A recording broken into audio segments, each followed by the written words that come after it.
ਲਓ ਸੱਜਣੋ ਤੇ ਮਿੱਤਰੋ, ਤੁਹਾਨੂੰ ਪਤਾ ਕਿ ਇਲੈਕਸ਼ਨ ਦਾ ਬੜਾ ਭਰਪੂਰ ਤਿਆਰੀਆਂ ਚੱਲਦੀਆਂ ਪਈਆਂ ਤੇ ਇਦਾਂ ਹੀ ਖਿਆਲ ਅਹਿਮਦ ਕਾਸਤਰੋ ਜਿਹੜੇ ਕਿ ਸੂਬਾਈ ਵਜ਼ੀਰ ਵੀ ਸੀ, ਉਹਨਾਂ ਦੇ ਖਿਲਾਫ ਕੋਈ ਕੇਸ ਚੱਲ ਰਹੇ ਸੀ ਤੇ ਜਨਾਬ ਅੱਜ ਉਹ ਆਪਣੀ ਜ਼ਮਾਨਤ ਵਾਸਤੇ ਅਦਾਲਤ ਵਿੱਚ ਫੈਸਲਾਬਾਦ ਪਹੁੰਚੇ ਹੋਏ ਸੀਗੇ। ਔਰ ਉੱਥੇ ਉਹਨਾਂ ਨੇ ਆਪਣੀ ਕੋਈ ਜ਼ਮਾਨਤ ਵਗੈਰਾ ਲੈਣ ਤੋਂ ਬਾਅਦ ਉਹਨਾਂ ਨੂੰ ਨਿੱਜੀ ਬੰਦੇ ਕੋਈ ਸਿਵਲ ਵਰਦੀ ਦੇ ਵਿੱਚ ਜਾਂ ਕੋਈ ਬੰਦੇ ਆਏ, ਉਹਨਾਂ ਨੇ ਉਹਨੂੰ ਕਿਹੜੇ ਤਰੀਕੇ ਨਾਲ ਚੁੱਕ ਕੇ ਗੱਡੀ ਦੇ ਵਿੱਚ ਪਾ ਕੇ ਲੈ ਕੇ ਜਾ ਰਿਹਾ।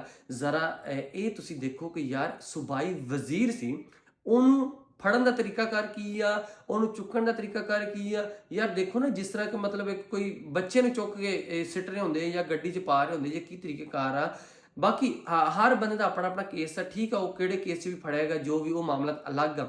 ਲੇਕਿਨ ਇਹ ਜਿਹੜਾ ਤਰੀਕਾਕਾਰ ਸੀ, ਫੜਨ ਦਾ ਤਰੀਕਾਕਾਰ ਸੀ, ਇਹ ਬਿਲਕੁਲ ਗਲਤ ਸੀ, ਸਰਾਸਰ ਗਲਤ ਸੀਗਾ। ਇੱਕ ਸੂਬਾਈ ਵਜ਼ੀਰ ਦੇ ਨਾਲ ਅੱਜ ਇਸ ਤਰ੍ਹਾਂ ਹੋ ਰਿਹਾ ਵਾ ਤੇ ਕੱਲ ਜਿਹੜੇ ਵਜ਼ੀਰ ਦਾਖਲਾ ਹੋਏਗਾ, ਵਜ਼ੀਰ ਆਜ਼ਮ ਹੋਏਗਾ, ਵਜ਼ੀਰ ਆਲਾ ਹੋਏਗਾ, ਉਹਨਾਂ ਨਾਲ ਵੀ ਇਸ ਤਰ੍ਹਾਂ ਹੀ ਹੋ ਸਕਦਾ ਵਾ। ਜ਼ਰਾ ਇੰਨਾ ਕੁ ਸੋਚੋ ਕਿ ਕਿਸੇ ਦੀ ਇੱਜ਼ਤ ਪਾਮਾਲ ਕਰਨਾ ਕਿੰਨਾ ਆਸਾਨ ਆ। ਅਗਰ ਕੱਲ ਵਕਤ ਤੁਹਾਡੇ ਤੇ ਆ ਗਿਆ ਤੇ ਫਿਰ ਤੁਸੀਂ ਸੋਚੋ ਤੁਹਾਡੇ ਨਾਲ ਕੀ ਹੋਏਗਾ।